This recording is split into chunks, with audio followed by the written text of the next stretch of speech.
Ai, caramba! Nossa. Caramba. Eu estava lendo sobre a história que falam sobre casas mal-assombradas. Sabe, casas em que espíritos de pessoas estão presentes, perturbando e aterrorizando os moradores. Sabe, eu não acreditava nisso quando eu comecei a carreira de detetive. De jeito nenhum. Tudo era muito fantástico para ser verdade, sabe? Só que a minha concepção mudou completamente no dia em que eu visitei uma casa amaldiçoada.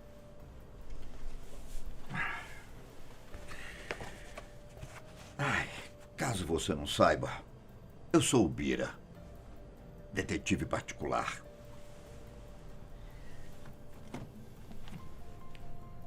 Bem-vindos à Sexta do Medo.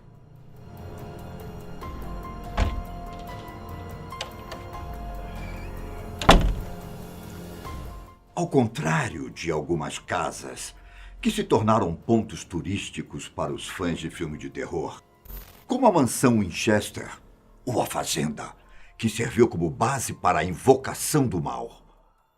Algumas propriedades foram derrubadas antes de serem palco de maiores problemas. Pegue como exemplo o caso de uma residência na cidade de Christchurch, lá na Nova Zelândia.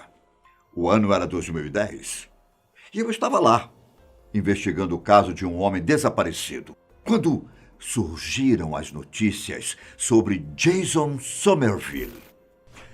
Ele confessou os assassinatos de 2 mulheres, sua esposa Rebecca e a vizinha. Como se não bastasse, ele ainda enterrou os corpos no chão da própria casa. Para o tio, Jason disse que matou a única pessoa que tinha amado na vida. Foram crimes chocantes para a cidade. Eu estava lá quando os moradores resolveram derrubar sozinhos a casa de Jason, como forma de enterrar as lembranças dos atos hediondos.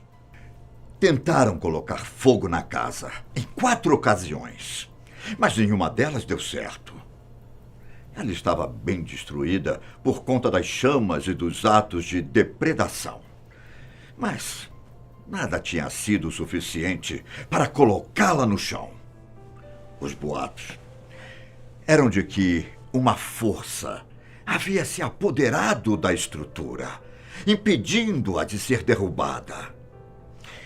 Até mesmo a família que morava ao lado se mudou quando os corpos das vítimas foram descobertos.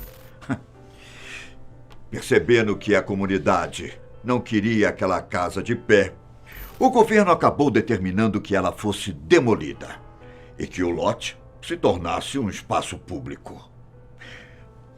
Vale lembrar que Jason foi condenado à prisão perpétua pelos crimes.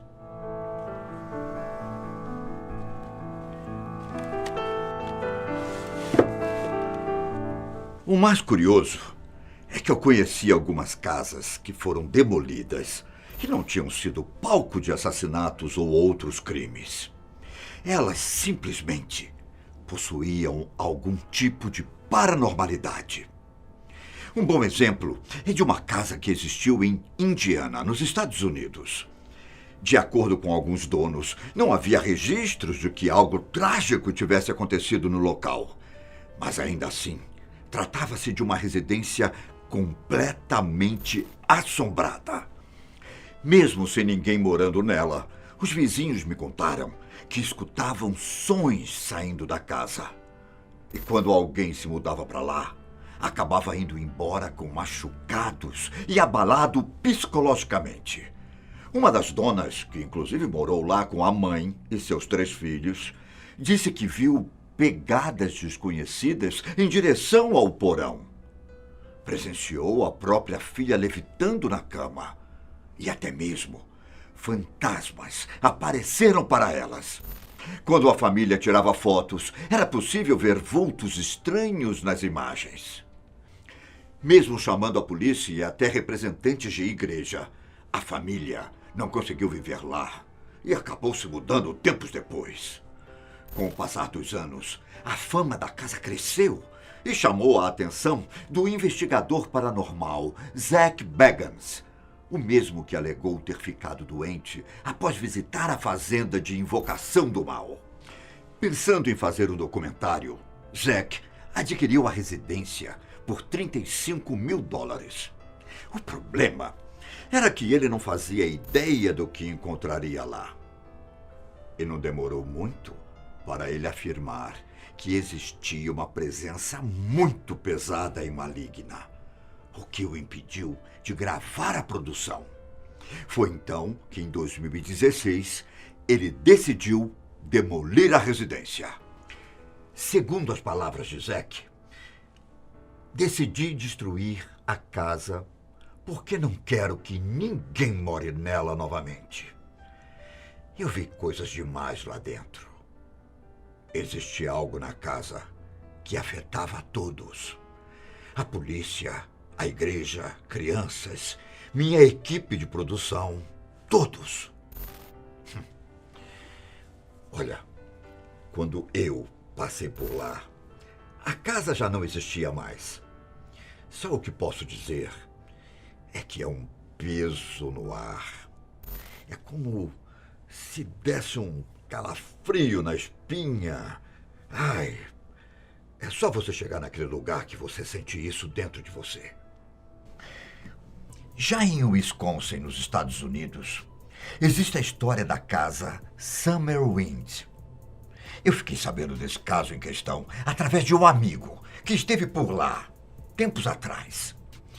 A residência foi construída no ano de 1916 e servia como uma casa de verão para a família do empresário Robert Lemon.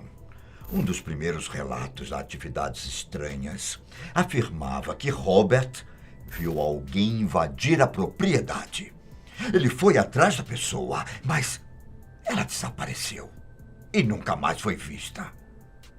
A teoria mais aceita é de que ele, o empresário, viu um fantasma, já que ele disparou contra o que estava vendo e nada aconteceu. A casa acabou passando por vários outros donos após a morte de Robert.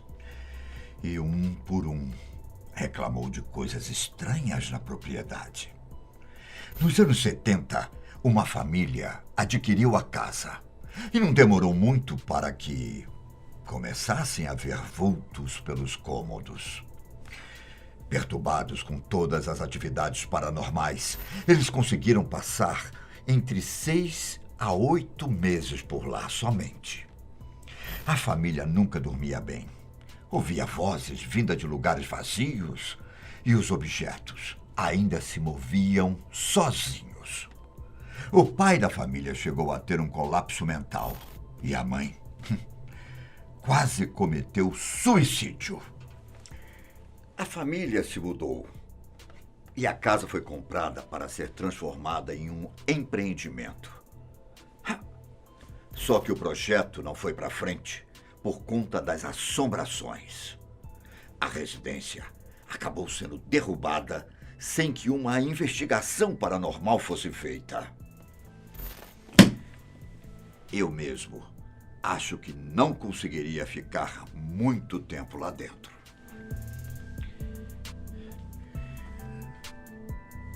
Agora, preste atenção nessa outra propriedade. Você já ouviu falar em H.H. Holmes? Ele nasceu em 1861 e é conhecido como um dos primeiros serial killers de Chicago. Acredita-se que o número de vítimas dele passe de 100 pessoas, já que podem existir crimes que não foram descobertos. As principais vítimas eram mulheres, que acabavam sendo mortas na própria casa do assassino, chamada de Castelo da Morte ou Castelo do Assassinato. Na propriedade foram encontrados os cadáveres das vítimas, que foram torturadas e espancadas. Os corpos costumavam ser jogados no porão, onde o cal e o ácido presentes no cômodo ajudavam a dissolver a carne das pessoas até que restassem apenas os ossos. Ele também tinha o costume de queimar os corpos.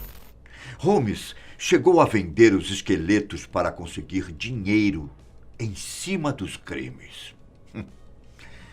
Felizmente, o serial killer foi descoberto e preso pelos homicídios, além de ser culpado por fraude de seguros. Antes da execução dele, marcada para o dia 7 de maio de 1896, o castelo pegou fogo misteriosamente, mas não o suficiente para ser totalmente destruído.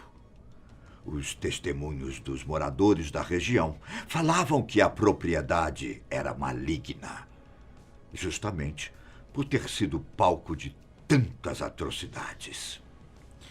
Após a morte de Holmes, a propriedade ficou de pé até o final da década de 30, momento em que o tal castelo foi demolido e uma estação dos Correios foi construída no lugar. Apenas uma passagem de fuga no subterrâneo se manteve intacta. Um pouco parecido com o Castelo da Morte é o Castelo Birkwood, na Escócia. A propriedade funcionava como um hospital psiquiátrico e chegou a ser considerada como o lugar mais mal assombrado do Reino Unido. O motivo? Diziam que os espíritos das pessoas que morreram na instalação não foram embora de lá. Espíritos zangados, com todas as coisas que passaram enquanto estavam vivos, ao que parece, continuaram por ali. Em 2015, tanto o castelo quanto o terreno foram comprados e foi dada a ordem de demolição para que um hotel de luxo fosse construído no lugar. O problema é que quando os trabalhadores estavam construindo as paredes, uma espécie de força sobrenatural as derrubou. Além disso, sons estranhos também eram ouvidos durante a jornada de trabalho. Até mesmo uma explosão foi registrada. Eu tinha um amigo que é um estudioso da paranormalidade. E ele sempre diz que é possível que o sobrenatural se apodere de casas, principalmente quando lá aconteceram atos de violência.